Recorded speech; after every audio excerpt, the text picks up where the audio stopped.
Hello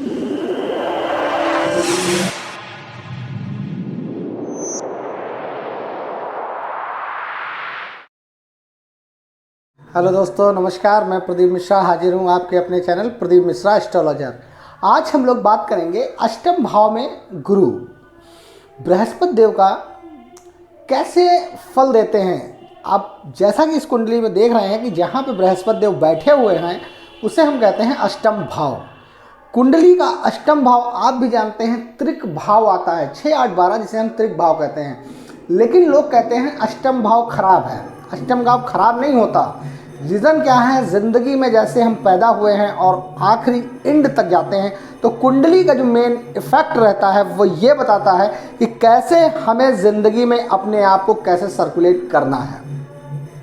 अब यहाँ पे हम बात करते हैं गुरु बृहस्पति देव की। जब बृहस्पति देव अष्टम भाव में बैठते हैं तो अष्टम भाव क्या रिप्रेजेंट करता है? अष्टम भाव जो रिप्रेजेंट करता है, पहली तो आयु, कि जातक की आयु कैसी रहेगी। दूसरी चीज़, उसे मृत्यु तुल्य कष्ट होगा कि मृत्यु नहीं होगा। रीज़न क्या है? क्योंकि अष्टम भाव जो है, अष्टम भाव जो बताता है कि वो ये चीज़ें बताता है कि जिंदगी में बृहस्पति देव उसको क्या देंगे। अष्टम भाव में जो मैंने बताया आयु, दूसरी चीज़ व्यक्ति को खोजी बना देते हैं। और अष्टम भाव मोक्ष का भी है कि आदमी मोक्ष प्राप्त करेगा कि नहीं करेगा। अब जब बृहस्पति देव यहाँ अष्टम भाव में बैठते हैं तो अगर कभी परिवर्तन राजयोग हो जाए, जैसे कि मान लिया 6, 8, 12 में उनकी कोई भी राशि पड़ रही हो, क्योंकि आप भी जानते हैं बृहस्पति देव की 2 राशियां हैं, एक धनु और एक मीन। लेकिन वो कर्क में जो है उच्च राशि के माने जाते हैं।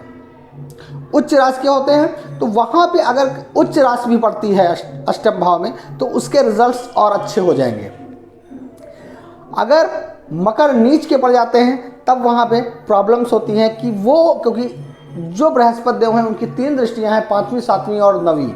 5वीं, 7वीं और 9वीं जो दृष्टियाँ हैं वो, क्योंकि उनको भी वो कंट्रोल करते हैं, तो बृहस्पति देव 4 भाव को कंट्रोल करते हैं।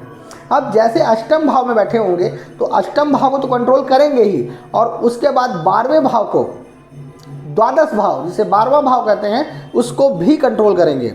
वहाँ से उनकी 7वीं दृष्टि सेकंड भाव पे पड़ेगी। सेकंड भाव का है परिवार का है, कुटुंब, धन, वाणी, इस चीज़ को रिप्रेजेंट करता है।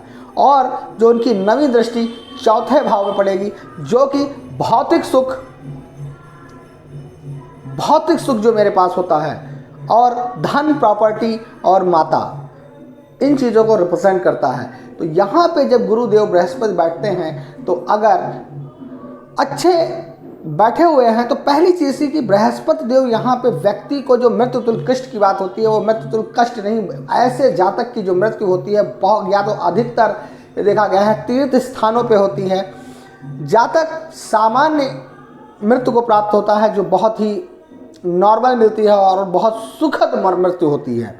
और ऐसे जातकों को अक्सर देखा गया है तीर्थ स्थलों पे, भगवान के तीर्थ स्थलों पे इनकी कहीं मृत्यु होती है, जिससे कि जातक मोक्ष को प्राप्त होता है। जैसा कि हमारे सनातन धर्म में भी लोग कहते हैं कि भगवान के घर जाना है और भगवान के घर ही प्राण निकले, तो ये है कि व्यक्ति को मोक्ष की प्राप्ति होती है। और यहाँ पे व्यक्ति जब बृहस्पति देव बैठते हैं तो बृहस्पति देव को एक चीज़ सीधी सी बात है कि उनको कभी कभी खोजी चीज़ों में दिमाग ज़्यादा लगाते हैं, जैसे कोई रिसर्चर्स, वैज्ञानिक्स, ये सब यहीं से देखे गए हैं। और बृहस्पति देव जब अष्टम भाव में होते हैं तो व्यक्ति को ज्योतिष में भी ज्ञान देते हैं, क्योंकि ज्योतिष भी एक ऐसा विषय है जो एक खोज का है, कि उसके अंदर रिसर्च है कि क्या है। तो वो चीज़ें जो है व्यक्ति को अष्टम भाव में जब बृहस्पति देव बैठते हैं तो जातक को इन चीज़ों में भेज देते हैं। बृहस्पति देव का एक अष्टम भाव में बैठने से एक चीज़ और होती है, ऐसे जातक अपने परिवार, कुटुंब, दोस्त, भाई बहन, जॉब, मतलब सभी के साथ, माता पिता, ये करते सभी के साथ हैं, दिल खोल के करते हैं, जिसे कहते हैं कि अपनी जान निकाल देना। ऐसे जातक अगर अपनी जान भी निकाल देना तब भी जातक कभी कभी उनका काम निकल जाने के बाद जातक को उसके कार्य की वैल्यूएशन नहीं देते, उसको वैल्यू नहीं देते कि हाँ उस जातक ने ऐसा कार्य किया। और ऐसे जातक हर व्यक्ति के लिए कार्य में पीछे नहीं रहते। और एक चीज़ है, ऐसे जातकों से आप सलाह लें, सलाह बहुत अच्छी देते हैं ऐसे जातक जिनके अष्टम भाव में बृहस्पति होता है। ऐसे व्यक्ति सलाह इतनी प्यारी देते हैं कि उसकी सलाह मानने वाले लोग आगे बढ़ जाते हैं, और बाद में जो आगे बढ़ गए होंगे वो उसको वैल्यूएशन नहीं देंगे। ये यहाँ पे अष्टम भाव का एक ड्रॉबैक रहता है लाइफ में। और ऐसे जातक अष्टम भाव में, इनको बृहस्पति देव जब बैठे होते हैं तो इन लोगों को कहीं ना कहीं से धन की प्राप्ति, प्रॉपर्टी, वसीयत इन लोगों को ज़रूर मिलती है। लेकिन ऐसे जातकों को एक चीज़ और देखी गई है, ऐसे जातक जो 12th भाव पे एक दृष्टि 5वीं जाती है बृहस्पति देव की, तो ऐसे व्यक्तियों को देखा गया है कि शुरुआत में सेटलमेंट में प्रॉब्लम्स आती हैं। जैसे स्टूडेंट लाइफ को अगर देखा जाए तो स्टूडेंट कभी विदेश में पढ़ने के लिए या अपनी पढ़ाई कंप्लीट करने के बाद जॉब के लिए सेटल होना चाहते हैं, तो शुरुआत में कंडीशन में प्रॉब्लम आती है, हो सकता है सेटलमेंट ना बन पाए। लेकिन अगर ये लोग प्रयत्न करते रहेंगे तो सेटलमेंट बहुत अच्छा होता है और ज़िंदगी में एक आगे ऊंचाइयों पे बढ़ते हैं। ऐसे जातक बृहस्पति देव जिसके अष्टम भाव में होते हैं, ऐसे जातक विदेश में एक अच्छा धन कमाते हैं। लेकिन अष्टम भाव में जब बृहस्पति देव होते हैं तो जातक के पास बहुत लोग सलाह लेने के लिए आते हैं। ये लोग जब कभी बोलने लगते हैं तो लोगों को सुनने की लाइन लग जाती है। इनकी वाणी, जो इनकी 7वीं दृष्टि 2nd भाव पे जाती है, उससे वाणी इनकी इतनी प्यारी हो जाती है, इतनी बढ़िया हो जाती है कि ये लोग, इन लोग अगर कहीं बोलने लगते हैं तो जातक इनको सुनने के लिए, इनके लोग पब्लिक सुनने के लिए इनको ज़रूर, इनके दोस्त यार या कोई मीटिंग कॉन्फ्रेंस कहीं भी हैं तो ऐसे जातक इतना प्यारा बोलते हैं। किसी भी विषय को लेकर अगर चर्चा करेंगे तो बहुत अच्छी चर्चा करते हैं। बाद में भले उस चीज़ की वैल्यू आप लोगों को दी जाए या ना दी जाए, वो एक अलग मैटर है, लेकिन ऐसे जातकों की सलाह लोग मानते हैं और करते भी हैं, लेकिन इनको उसका क्रेडिट नहीं देते हैं।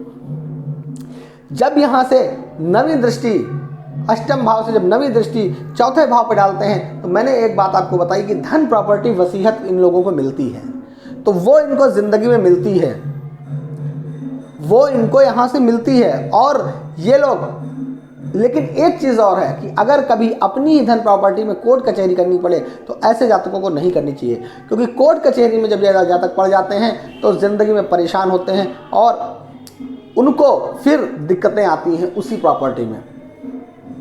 लेकिन ऐसे जातक इतने टैलेंटेड होते हैं या गॉड गिफ्टेड, गुरुदेव ने इनको ऐसी प्रेरणा दे रखी होती है कि जब अष्टम भाव में बृहस्पति देव होते हैं तो इनको सामने वाले व्यक्ति के बारे में जान समझ आते हैं कि ये व्यक्ति क्या सोचता है, क्या मेरे में वो करता है। लेकिन ये लोग ऐसा करते हैं कि ये सब जानते हुए भी उसको शो नहीं करते, कभी भी शो नहीं करते।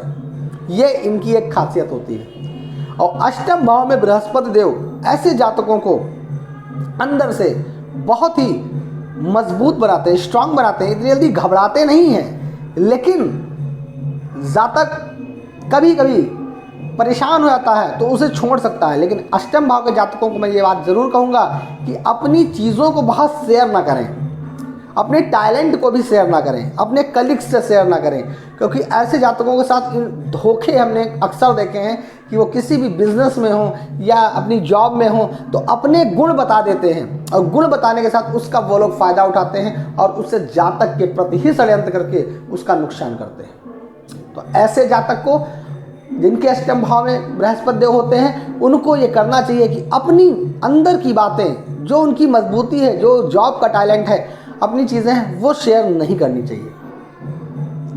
वैसे बृहस्पति देव यहाँ पे रिजल्ट्स अच्छे देते हैं। तो इसी के साथ मेरा वीडियो समाप्त होता है। फिर मिलेंगे। नमस्कार।